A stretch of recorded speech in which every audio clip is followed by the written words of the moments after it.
자, 유대인들에게 내려오는 전승 중에서 재미난 이야기가 있다고 해요. 유대인들끼리 그냥 자기들끼리 웃자고 만든 이야기니까 이게 실화인가 이렇게 오해하시면 안 됩니다.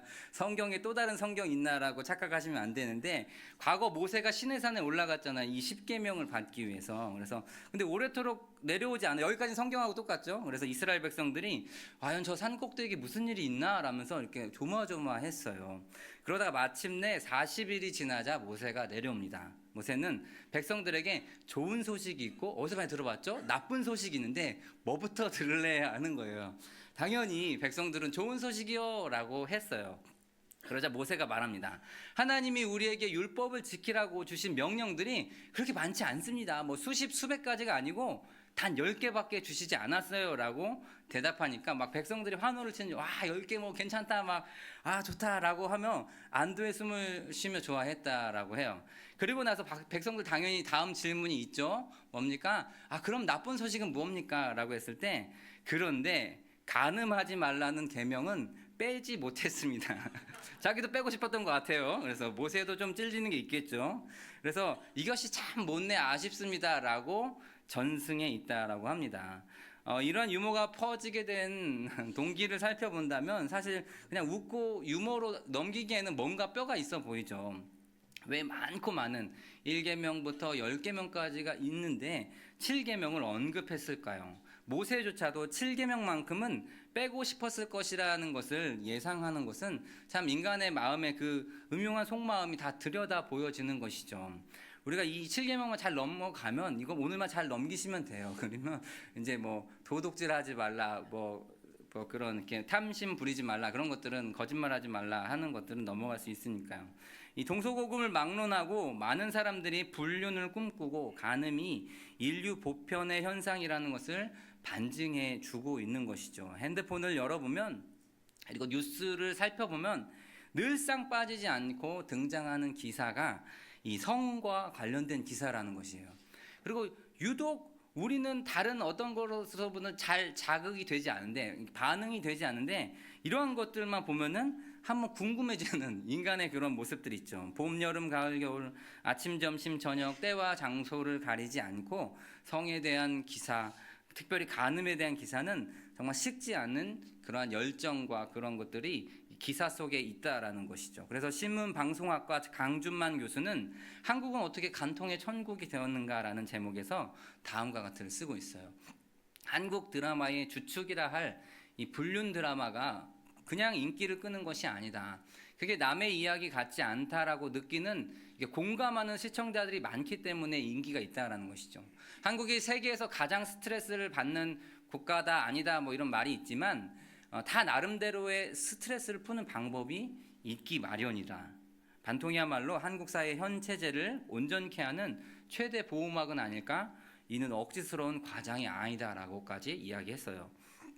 한국 사회에서 이제 불륜은 그냥 남자만의 전유물이 아니죠. 이 내로남불이라는 단어를 아실 것이에요. 내로남불, 내가 하면 로맨스, 남이 하면 불륜. 그러니까 나의 기준과 남의 기준이 다르다라는 이 유명한 단어, 어떤 분야에서든 쓰일 수 있는 게 왜 굳이 이걸 가지고 이걸 만들었냐라는 것이에요. 다른 주제를 가지고도 이걸 만들 수도 있었는데 불구하고 한국어로 된 내로남불, 그러니까 다른 나라엔 있을지 없을지 모르겠는데 한국만큼은 참 이것이 너무나도 보편화되었고 당연시 여겨지고 말하는 순간 이해가 되기 때문에 이 용어로 가지고 만들었겠죠. 그리고 간통이라고 하는 것은 불륜이 아니라 로맨스라고 생각을 가진 여성들도, 남성들뿐만이 아니라 여성들도 늘고 있다라고 하는 것이 심각하죠. 친자 확인을 위한 이 DNA 검사를 하는 것이 매년 4년마다 10배씩 증가하고 있어요. 2배가 아니라 10배씩 증가하고 있어요. 그리고 더 충격적인 사실은 그 검진 결과가, 보통 이제 결과를 쓰는 대부분 친자라고 나와야 하겠죠. 그런데 놀랍게도 그 친자가 아니라고 하는 비율이 점점점 늘어가고 있다라고 하는 것이에요. 즉 간음에 의한 불륜의 자식들이 늘어가고 있다라는 것이 오늘 우리가 처한 현실이라는 것이죠. 이혼 소송의 사유 중에 전체의 절반 이상이 되는 가장 큰 비중은 예상하시듯이 배우자의 외도에 있다라는 것이 이제는 비밀이 아닌 비밀이 되었습니다. 지금의 이러한 현실 앞에서 사실 우리는 어떻게 해야 될 것인가? 어떻게 이 문제를 풀어나가야 될 것인가, 성경적으로 어떻게 할 것인가라는 것을 고민해야 될 시기인 것 같습니다. 그래서 10계명 가운데 이 7계명을 통해서 우리가 그 해법을 발견하기를 소망합니다. 우리가 읽은 이 본문 출애굽기 20장 14절은 신명기에서도 동일하게 등장하죠. 신명기 5장에서도 그 단어가 또 동일한데 로티나프라고 하는 히브리어 원문으로 이것은 가늠하다의 동사 나프라고 할 수 있어요. 그리고 구약에서 34번이나 등장하는 단어이죠. 특별히 오늘 본문에서는 이 가늠하다라고 하는 이 주어조차도 그리고 목적어 자체가 없다라는 것이에요. 주어는 있는데 목적어 없는 것이죠.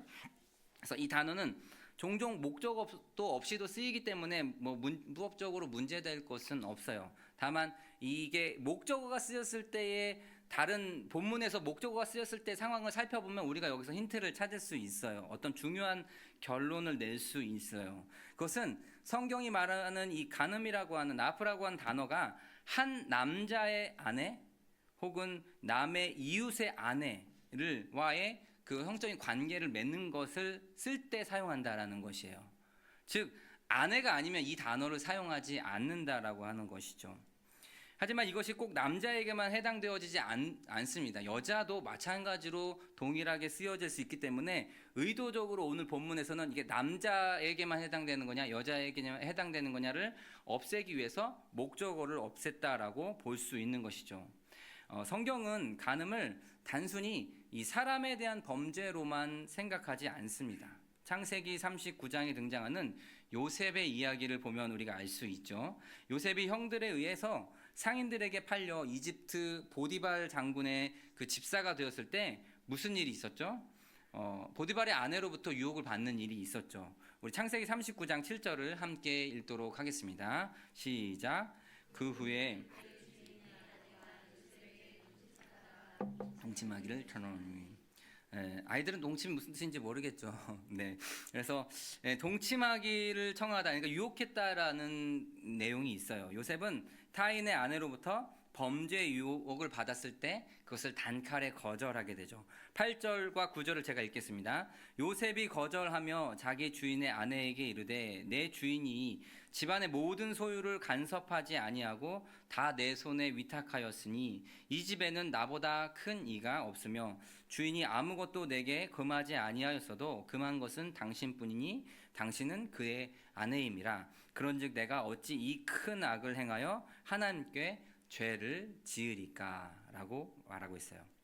즉 요셉은 보디발로부터 가장 최고의 그 높은 자리까지 올라가게 됐어요.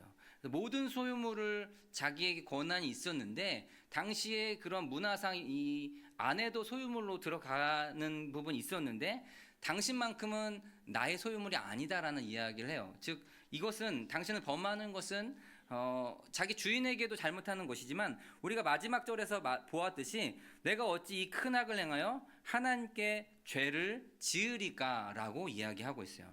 마지막 말을 통해서 그는 이 간음을 행하는 것은 궁극적으로는 사실 보디발에게 짓는 죄보다 더 큰 하나님께 짓는 죄라고 고백하고 있는 것이죠. 그래서 신약 성경에 와서는 결혼과 관련하여 남자와 여자의 상호적인 권리와 의무를 더욱더 분명히 하고 있습니다.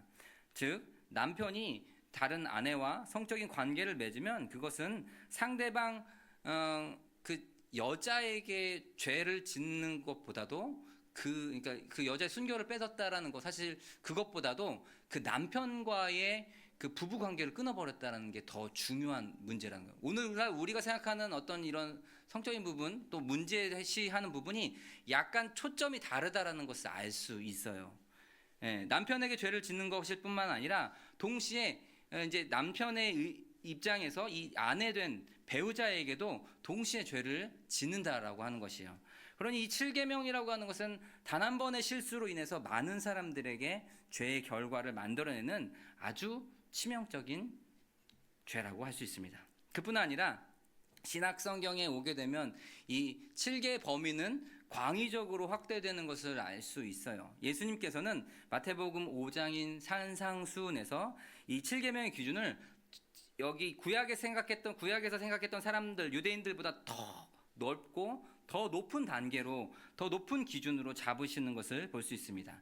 27절과 28절 제가 읽겠습니다. 또 간음하지 말라 하였다는 것을 너희가 들었으나 나는 너희에게 이르노니 음욕을 품고 여자를 보는 자마다 마음에 이미 간음하였느니라 라고 말씀하고 있어요. 그 전까지 기준으로만 본다면은 우리 중에 살아남은 사람이 몇 명 더 있을 수 있지만, 사실 이 예수님의 기준을 놓고 본다면 이 중에 살아남은 사람이 아무도 없다라는 것을 보여주고 있는 것이죠. 6계명까지는 어떻게 버틸라고 했는데 7계명에서는 아무 소용이 없고 8, 9계명으로 갈수록 이걸 왜 만들었지 싶을 수도 있는 것이에요. 여자를 보고 음욕을 품는 것 자체가 간음이라고 하니 뭐 그것을 따지고 보는 건 나중에 문제라도 너무나도 숨이 막힐 지경인 것이죠. 즉 겉으로 드러나는 행동뿐 아니라 우리의 마음의 중심까지도 보신다라고 했을 때 우리가 오히려 숨쉬고 살아가는 것 자체가 두려운 것이죠. 따라서 7계명을 바라볼 때 단순히 간음의 좁은 범위보다는 우리가 이것을 통해서 알 수 있는 것은 하나님께서 가정의 순결함, 가정의 정결함과 그 가정을 온전히 세워가는 것을 얼마나 중요하게 생각하셨길래 이것을 지었는가를 생각하는 것이죠. 단순히 나는 깨끗한 사람이야, 나는 도덕적으로 문제가 없어, 저런 뭐 매춘부하고 나를 어떻게 비교해라고 생각하기 위해서 나의 그 의로움을 높이기 위해서 7계를 주신 것이 아니라 그 가정을 얼마나 소중히 여겨야 되는지를 깨닫게 해 주시기 위해서 하나님이 이 계명을 주셨다라는 것이에요. 우리는 그럼 이 지점에서 하나님이 허락하신 결혼 제도의 중요성을 짚고 넘어가지 않을 수 없어요. 현대와 같이 이 결혼에 대한 가치 및 중요성에 대해서 심각하게 왜곡되고 희석된 시대가 또 있었을까 싶습니다. 하나님을 알지 못하는 사람들 사이에 이 비혼이라는 단어가 유행처럼 번져가고 있죠. 옛날에는 독신이라는 단어를 더 주로 썼던 거에 비해서 오늘날에는 독신보다는 비혼을 쓰고 있어요. 사실 독신과 비혼이라는 단어는 뭐 어떤 의미상으로는 큰 차이가 없어 보이지만 주체성이라고 하는 관점에서 봤을 때 완전히 다른 단어예요. 독신이라고 하는 것은 한자적으로 풀어봤을 때 결혼하지 않은 상태, 즉 미혼, 그리고 수동적인 의미를 갖고 있어요. 자신이 원하더라도 못할 수도 있고 원하지 않을 수도 있지만 어쨌든 독신이라고 하는 것은 아직 결혼하지 않은 상태라는 것이죠. 하지만 비혼은 내가 결혼하지 않기로 결정했다라는 것을 말해요. 그래서 비혼주의자에게는 하나님께서 나로 결혼이라고 하는 것을 미래를 계획하시고 결혼으로 인도하신다 할지라도 하나님 괜찮습니다. 결혼하지 않아도 사는데 아무 문제가 없습니다. 당신이 뭔데 나에게 결혼하라 마라 할 수 있습니까? 우리 부모님도 아무 말 못하는데 라고 말하는 것이에요. 이것은 자신의 인생을 하나님께 맡긴다라고 하면서도 절대 맡기지 못하고 연필 하나도 하나님께 맡기지 못하는 그런 모습이라고 할 수 있어요. 내 삶의 주인이라고 고백하는 그리스도인과는 비혼주의자는 맞는지 한번 생각해 봐야 되는 것이죠. 세상 사람들은 왜 결혼이라는 제도가 자신들에게 있어서 어떤 억압스러운 수갑으로 여겨질까요? 그저 자유로운 성관계를 추구하는 어떤 사람들에게 이 결혼이라고 하는 것은 마치 감옥처럼 느껴지기도 합니다. 어떤 사람은 결혼이라는 제도가 능력 없는 사람들에 의해서 만들어진 제도라고 주장하기도 해요. 돈이 많고 능력이 있고 권력이 있는 사람이 그 자기 권력대로 하면은 수백 명이든 수천 명이든 아내를 거느릴 수 있는데 그 꼴을 너무 보기 싫다 보니 능력 없는 사람들이 이렇게 모여가지고 제도를 만들었는데 결혼이다라고 허무맹랑한 소리를 하고 있는 것이죠.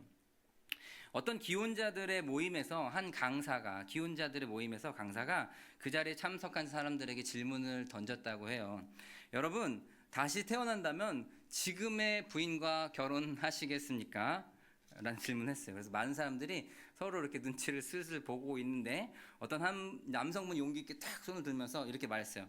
난 다시 태어나도 지금 부인과 다시 결혼할 것입니다. 라고 얘기했대요. 정말 용감한 남성이죠. 제가 지금 여기서 이런 질문을 하면 안 되겠죠? 그래서 다시 태어나도 하겠습니까? 그래서 그 용기 있는 남성에게 강사가 너무 칭찬하고 아우 대단합니다. 요즘 같은 세대에 어떻게 그런 용기 있는 결단을 하셨습니까? 부럽습니다. 근데 만약에 당신의 부인이 선생님과 같은 마음을 갖지 않는다면 다시 태어나도 선생님과 결혼을 안 한다고 하면 어떻게 하시겠어요? 라고 물었을 때 뭐라고 대답했는지 아시죠? 그래서 뭐 그렇게 해준다면 고맙죠 뭐. 예, 그렇게 해준다면 고맙죠 뭐 이렇게 대답했다라고 해요. 이게 진짜인지 아닌지는 이야기라서 잘 모르겠는데, 그래서 제가 이거를 제 아내에게, 제 사모님에게 들려줬습니다. 이야기를 들려주면서 저도 당당하게 저도 다시 태어나면 당신과 다시 결혼하겠습니다라고 이야기를 했어요. 그러니까 제 아내가 뭐라고 했을까요? 자기도 좋다고 했어요. 놀랍지 않으십니까? 예, 자랑하는 게 아니에요. 근데 이게 끝이 아니에요. 이 마지막이 중요합니다. 그래서 그때는 성별을 바꿔서 태어나자고 했다라고 하는, 예, 그런 슬픈 이야기가 있습니다. 이게 뭐죠? 그런데 여기 설교해야 되는데 예, 성별을 바꾸면, 예, 그만큼 제가 너무 유리하게 보였나 봐요. 아무튼 저는 그 대답을 들어서 1초도 고민하지 않고 그렇게 할 수는 없다라고 대답했어요. 왜냐하면 우리가 사는 이 세계관은, 우리 기독교 세계관에서는 이렇게 윤회적으로 이렇게 다시 태어나고 그런 건 없어요. 왜 이런 대답을 했는지, 우리는 순환론적 역사관을 갖고 있지 않고 직선적인 역사관을 갖고 있기 때문에 다시 태어날 일은 없다라고 하면서 도망쳤습니다. 비겁하죠. 네, 비겁한 목사입니다. 자, 근데 왜 이런 대답들이 나올까요? 예. 많은 사람들이 이 결혼에 대해서 절대 후회하지 않을 것처럼 결혼을 하고 후회하지 않은 사람들이 적은 이유는 무엇일까요? 결혼한 이후의 삶이 과연 어떻길래 함부로 쉽게 대답하지 못하고 머뭇하는 것입니까? 결혼이라고 하는 이 귀한 언약을 성실하게 지켜나간다는 게 자기의 이상과 자기의 의지와 자기의 노력과 열심으로 쉽게 이루어지지 않는다라는 것을 결혼하기 전엔 모르기 때문에 그렇습니다. 그렇다 보니 남편과 아내 두 사람 간의 굳은 다짐과 이 약속만으로 결혼을 지켜내는 것은 너무 힘들다라는 것이에요. 같이 살아가다 보면 여러 가지 사건 사고로 인해서 이미 심각하게 상해버린 서로의 감정 상태 때문에 누가 결혼식 때 했던 그 약속을 지키고 싶어 하겠어요. 감정의 골이 깊어질 대로 깊어진 상태에서 과연 결혼식 때 약속을 지킬 만한 어떤 마음적 여유가 있을까요? 하나님은 결혼 언약의 근거를 하나님이라고 하는 하나님과의 이 관계 안에서 이 언약을 지켜나갈 의지가 아니고서는 이것이 남녀 사이의 약속으로는 참 지키기 어렵다는, 불가능하게 가깝다라는 것이죠. 우리가 결혼식장에까지 들어가는 것은, 결혼식장에 통과하는 것은, 그리고 신혼여행지까지 가는 것은 감성적으로도 가능해요. 감상으로도 가능하죠. 이 나의 호르몬의 역할과 사랑의 감정으로 결혼식까지는 통과할 수 있을지 모르겠어요. 그러나 결혼이라는 관계를 유지하는 것에 있어서는 정말 살을 애는 듯한 노력이 수반되어야 합니다.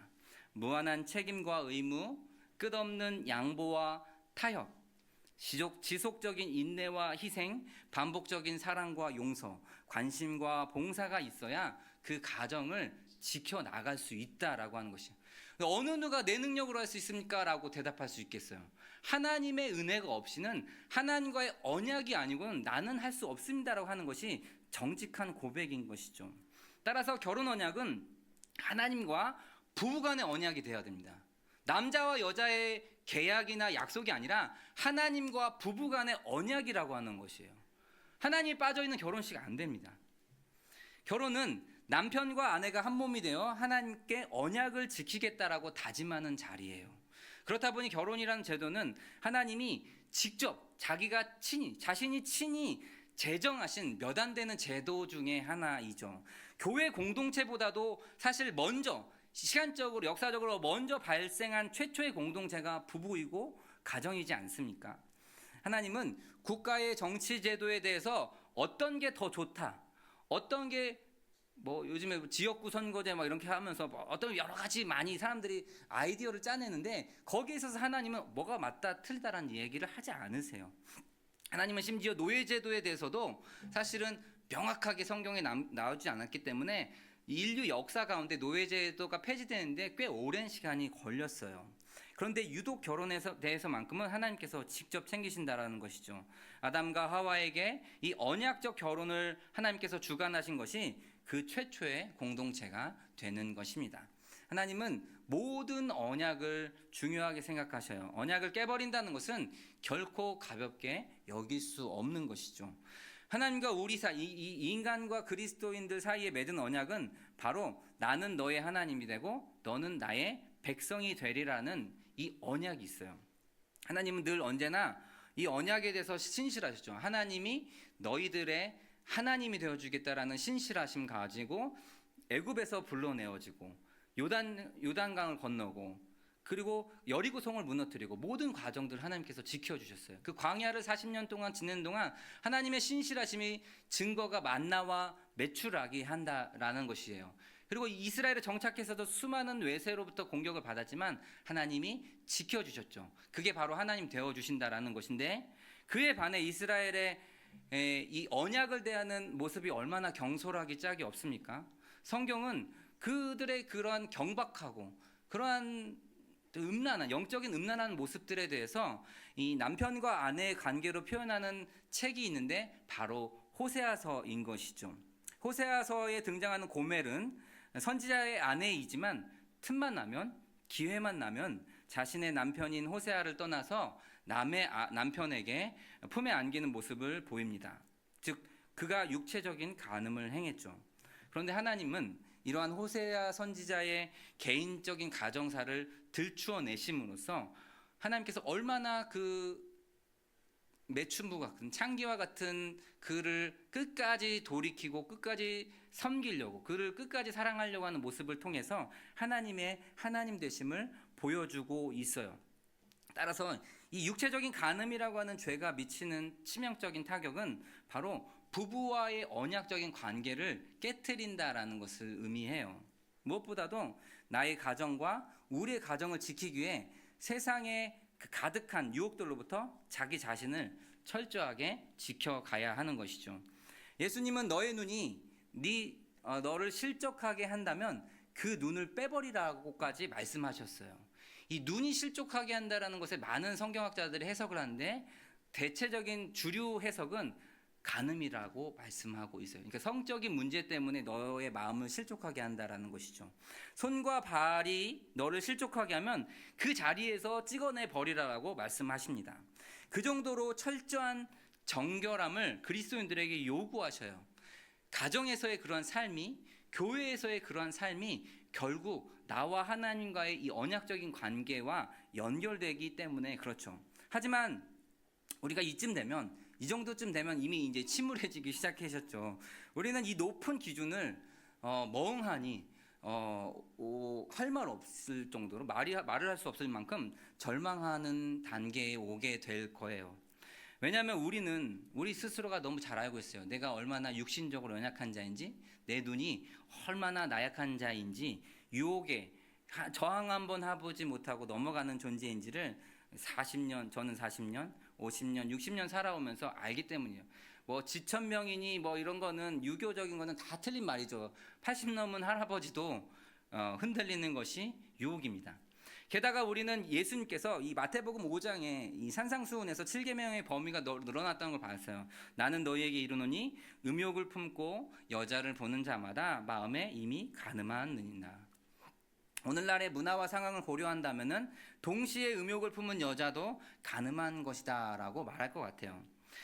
그러므로 우리가 이러한 하나님의 계명들을 대할 때 항상 취해야 되는 감정은 내가 이 계명을 어떻게든 철저히 지켜야 해서 구원을 받아야지라는 게 아니라는 것이에요. 우리 이미 다 깨버렸잖아요. 우리가 이것을 잘 지켜서 구원받아야지라고 생각하면 어떤 일이 벌어지냐면 더 잘 지키게 되는 것이 아니라 잘 지키지 않아도 구원받을 수 있는 방법을 생각하게 돼요. 그래서 기준이 높아지면 내가 그 높은 기준에 이르려고 하는 게 아니라 타협하게 되는 것이죠. 내 생각에 이거는 괜찮은 거야, 하나님이 용서해 줄 거야 하면서 그 높은 기준을 끌어내림으로써 내가 허들을 넘을 수 있는 정도, 그 장애물을 넘을 수 있는 정도에까지 하나님의 기준을 낮추는 일들이 그 성경에도 수없이 나오게 돼요. 그러면은 오히려 더 많은 하나님을 실망시켜 드리는 것이죠. 그래서 우리는 그 어떠한 계명에도 순종함으로 구원을 얻을 수 없습니다. 인간이 얼마나 교만하여 자신은 하나님의 말씀에 잘 순종할 거다라고 착각했으면 오죽했으면 예수님께서 이 계명을 업데이트했어야 할까요? 자기는 간음과는 상관이 없다. 자기는 7계명, 8계명, 9계명과는 상관이 없는 존재다. 난 다 지킬 수 있다라고 생각하니까 예수님께서 그 기준을 높이신 거예요.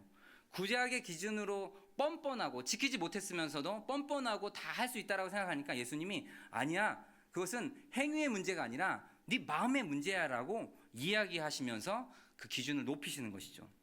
인간이 자꾸 하나님의 율법의 목적, 우리에게 율법을 주신 목적에서 벗어나서 어떻게든 요리조리 삐져나가려고 하니까 예수님께서 율법의 목적을 다시 한번 재확인시킨 것입니다.